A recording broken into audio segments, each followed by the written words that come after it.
आज हम बात कर रहे हैं उस आवाज की जिसने दशकों तक हमारे दिलों में जगह बनाई, जिसने हर जज्बात को सुरों में पिरोया और जो अब हमेशा के लिए खामोश हो गई। भारतीय संगीत जगत की महान गायिका आशा भोसले अब हमारे बीच नहीं रही। 92 साल की उम्र में उन्होंने इस दुनिया को अलविदा कह दिया। बताया जा रहा है कि पिछले कुछ वक्त से उनकी तबीयत ठीक नहीं थी। उन्हें मुंबई के एक अस्पताल में भर्ती कराया गया था, जहां उनका इलाज चल रहा था। स्ट्रेस इन्फेक्शन और लगातार कमजोरी की वजह से उनकी हालत बिगड़ती गई और आखिरकार वो जंग हार गई। उनके जाने के साथ ही भारतीय संगीत का एक सुनहरा दौर जैसे खत्म हो गया है, एक ऐसा दौर जिसे शब्दों में बयां करना आसान नहीं। आशा भोसले सिर्फ एक सिंगर नहीं थी, वो एक एहसास थी, एक ऐसी आवाज जो हर पीढ़ी के साथ जुड़ी रही। उन्होंने अपने करियर में 12,000 से ज्यादा गाने गाए और वो भी सिर्फ हिंदी में नहीं बल्कि कई भाषाओं में। उनकी आवाज में वो जादू था जो सीधे दिल तक पहुंचता था। उनकी खास बात थी उनकी बहुमुखी प्रतिभा, यानी वो हर तरह का गाना गा सकती थी। गजल हो, कव्वाली हो, रोमांटिक गाने हो, पॉप हो या फिर मस्ती से भरे आइटम नंबर, हर अंदाज में वो खुद को ढाल लेती थी। यही वजह है कि वो हर दौर की आवाज बन गई। शुरुआत आसान नहीं थी, उन्हें लंबे वक्त तक संघर्ष करना पड़ा, कई बार नजरअंदाज भी किया गया, लेकिन उन्होंने कभी हार नहीं मानी। धीरे धीरे उन्होंने अपनी अलग पहचान बनाई और फिर पीछे मुड़कर नहीं देखा। आशा भोसले की आवाज ने कई पीढ़ियों की अभिनेत्रियों को जीवन दिया। मधुबाला के दौर से लेकर जीनत अमान तक और फिर करिश्मा कपूर तक हर दौर में उनकी आवाज गूंजती रही।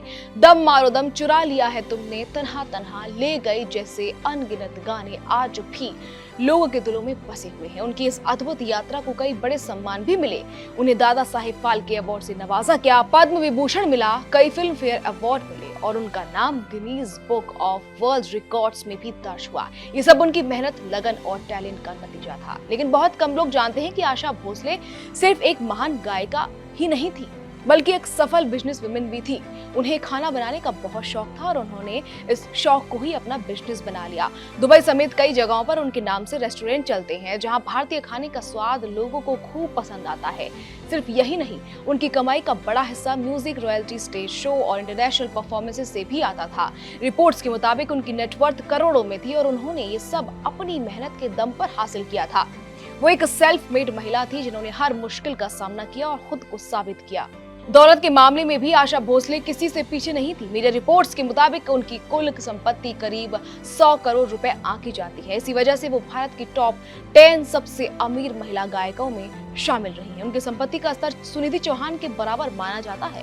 हालांकि नेहा कक्कड़, तुलसी कुमार और श्रेया घोषाल उनके आगे बताई जाती है, फिर भी गोल्डन एरा की दिग्गज कलाकारों में वो अकेली ऐसी शख्सियत थी जिन्होंने आज भी इस सूची में अपनी मजबूत मौजूदगी बनाए रखी। उनकी कमाई का एक बड़ा हिस्सा उनकी इंटरनेशनल रेस्टोरेंट चेन से आता है, जिसके outlets Dubai, Abu Dhabi, Bahrain, Kuwait और यूके जैसे देशों में फैले हुए हैं। ये ब्रांड अब प्रीमियम भारतीय खाने के लिए जाना जाता है। इसके अलावा मुंबई के पेडर रोड पर स्थित उनका मशहूर अपार्टमेंट प्रभु कुंज उनकी सबसे कीमती संपत्तियों में गिना जाता है। मुंबई और पुणे में भी उनकी कई प्रॉपर्टी मौजूद हैं। हालांकि इन सब के बावजूद उनकी सबसे बड़ी असली विरासत उनके गाए हुए 12,000 से ज्यादा गाने हैं, जो उन्हें हमेशा अमर बनाते रहेंगे। अगर उनकी निजी जिंदगी की बात करें तो वो भी उतार चढ़ाव से भरी रही। कम उम्र में शादी हुई, फिर अलगाव हुआ, उसके बाद उन्होंने मशहूर संगीतकार R.D. बर्मन से शादी की। उनकी जिंदगी में खुशियां भी आई और दुख भी। उनके 3 बच्चे हैं, लेकिन उनकी बेटी वर्षा भोसले का निधन उनके लिए एक बहुत बड़ा सदमा था। उनके निधन की खबर आते ही पूरे देश में शोक की लहर दौड़ गई। हर कोई उन्हें याद कर रहा है, सोशल मीडिया पर उनके गाने गूंज रहे हैं, लोग उन्हें श्रद्धांजलि दे रहे हैं और उनकी यादों को साझा कर रहे हैं। राजनीति से लेकर फिल्म इंडस्ट्री तक हर क्षेत्र के लोग उन्हें श्रद्धांजलि अर्पित कर रहे हैं, क्योंकि आशा भोसले सिर्फ एक कलाकार नहीं थी, वो एक विरासत थी, एक ऐसी विरासत जो हमेशा जिंदा रहेगी। मुंबई में उनका अंतिम संस्कार किया जाएगा, जहां हजारों लोग उन्हें आखिरी विदाई देने पहुंचेंगे। उनके फैंस के लिए अंतिम दर्शन की भी व्यवस्था की जा रही है, ताकि हर कोई अपनी पसंदीदा गायिका को आखिरी बार देख सके। आशा भोसले की आवाज आज भले ही खामोश हो गई हो, लेकिन उनके गाने, उनकी यादें और उनका जादू हमेशा सबके दिलों में जिंदा रहेगा।